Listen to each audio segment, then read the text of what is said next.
WLNS is here for you with 6 News at 6.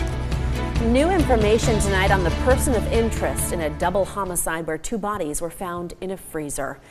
It's our top story at 6. Thank you for joining us. I'm Siobhan Klepfer. And I'm Sherry Jones. Police say management at Coolidge Place Townhomes in East Lansing informed them they saw a pool of blood in a home in the 1500 block of Wintercrest Street. Yes, when officers made their way inside on November 7th, they found human remains in a freezer. Since then, investigators have identified a person of interest in the case. And Rachel Ramsey spent the day working to get more information about that man. Whatever went down behind the door of this townhome is still under investigation. Remains of 2 bodies were found in a freezer back on November 7th.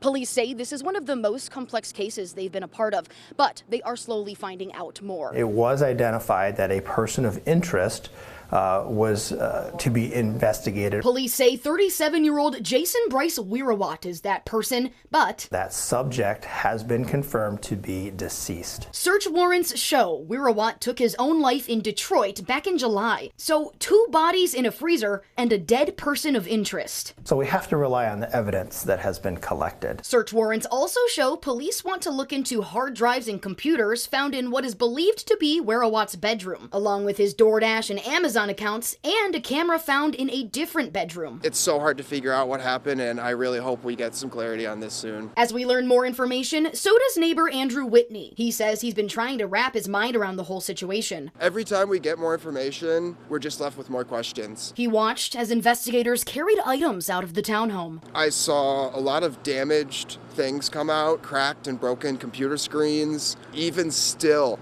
a week after they had first come in, the smell was just, it was wretched. As for the bodies in the freezer, police say they have not been identified yet, and evidence is still being processed. Until police know more, they say Wirawat remains a person of interest, not a suspect. This person at this time is just linked to the case, but we have nothing at this time to confirm that that person did anything. Police say as evidence comes in, Wirawat could be considered a suspect, but they stress that the investigation is still open. There are a lot of questions that remain, like who are these 2 people that were found in the freezer, and when did these murders happen? Police do not believe there is a threat to the public. We will keep you updated as we learn more. Here for you in East Lansing, Rachel Ramsey, 6 News.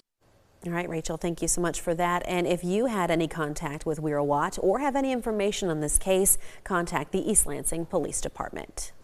The search continues tonight for whomever was shot, a Lansing man, this afternoon. Yes, police say he'll survive. He was shot in the leg. It happened on the 3500 block of Coach Lake Common Street.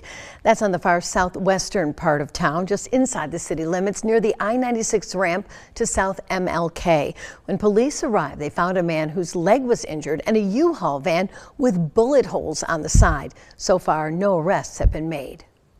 A Lansing firefighter is recovering tonight. They were injured while fighting a garage fire. This happened on the 3200 block of Raynell Street on the southwest side off of Jolly Road. That's between Waverly and Pleasant Grove roads.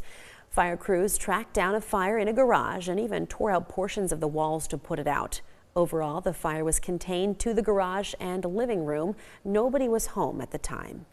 Well, the Michigan State Police just welcomed 52 new recruits into their ranks. The 147th Trooper Recruit School graduated today in Lansing. The new troopers began their schooling back in July, and according to the state police, they got training in things like firearms, criminal law, and precision driving, as well as leadership, ethics, cultural diversity, and implicit bias. The recruits' families showed up to celebrate their graduation, including one grandmother who drove up from West Virginia. I mean, I can't explain how proud I am to see these young people want to make a career and go somewhere in life, plus help people. That's the best I could ever imagine. I have my grandson in the Navy, and my other grandson just did the trooper. So I'm very proud. That's one proud grandma. Well, the next Trooper Recruit School is slated to begin in July. Today, the Human Rights Campaign Foundation released its 2024 rankings of U.S. cities based on equality and support for the LGBTQ+ community, and our state scored very well overall. In total, 10 Michigan cities received rankings, and 6 of them, including Lansing, got perfect scores of 100. Two other cities, including East Lansing, scored 99 points. Only one Michigan city, Pleasant Ridge, scored below 80. Now, these scores are based on an evaluation of local laws, policies, and services that impact LGBTQ residents. Nationwide, only 6 cities scored 0 points, and they are located in South Dakota, Arkansas, Mississippi, and Georgia. Silver bells will take to the streets in downtown Lansing to kick off the holiday season. Yes, the celebration brings out about 40,000 people every year. Our Taryn Simmons is here for you now and shows us what we can expect for the big night tomorrow. Taryn?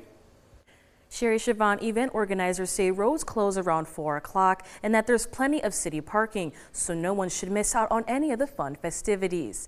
This is the Silver Bells 40th anniversary, and Mid-Michiganders will be spoiled with tons of entertainment like ice skating and pop-up shops, the Village Electric Light Parade, a drone light show, and of course, fireworks. Mindy Bilodeau, director of the event, says in honor of the anniversary, attendees will get a LED wristband to sync up with a special musical performance.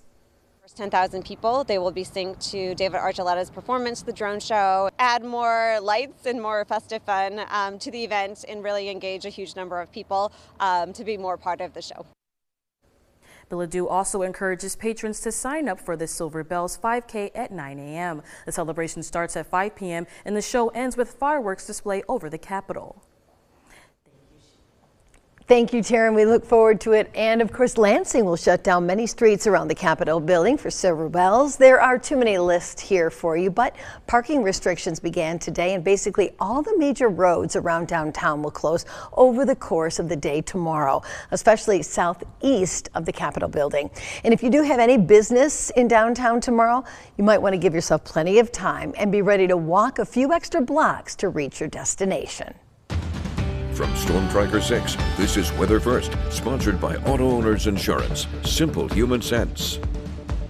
While temperatures tomorrow do look warmer for Silver Bells, we're going to have more wind, so the end result is it may end up feeling about the same as it does today.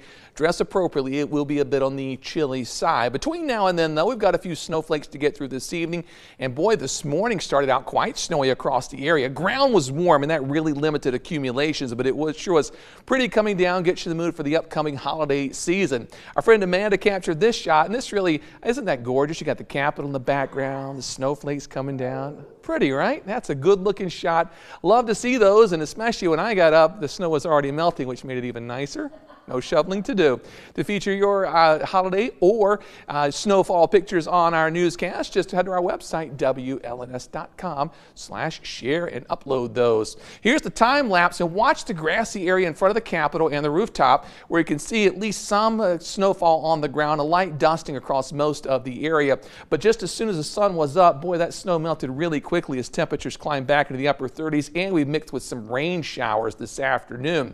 Warmer weather's on the way tomorrow and into this weekend. Highs in the mid to the upper 40s, but it gets cold next week.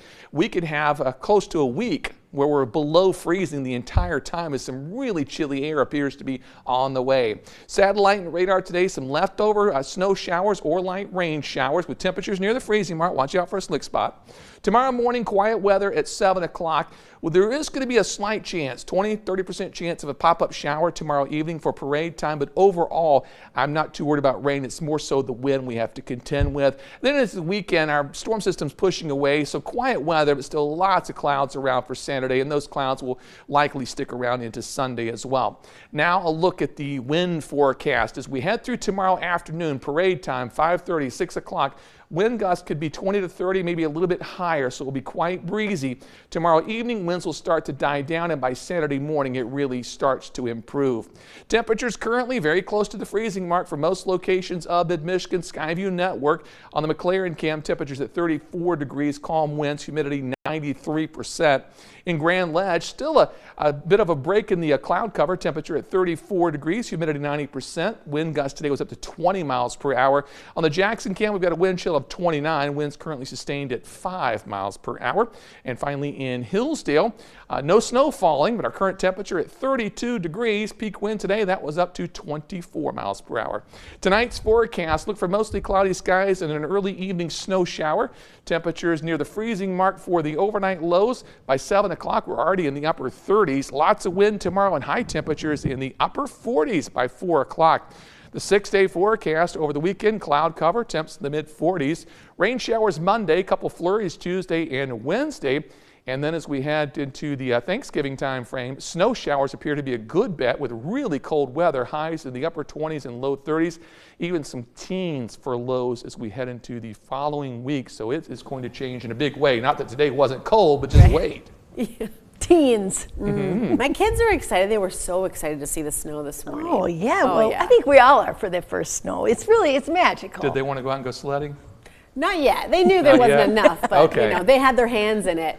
Just something to look forward to. Yeah, for sure. Well, you know, from the chill in the air, you know that the holiday shopping season is upon us. Yes, and while you're out there, how about picking something up for kids who might otherwise go without? That's a great idea because it's time for our annual Highfields Toy Drive. And we're looking for new unwrapped toys, books, or clothing, and we'll take anything for infants through 18-year-olds.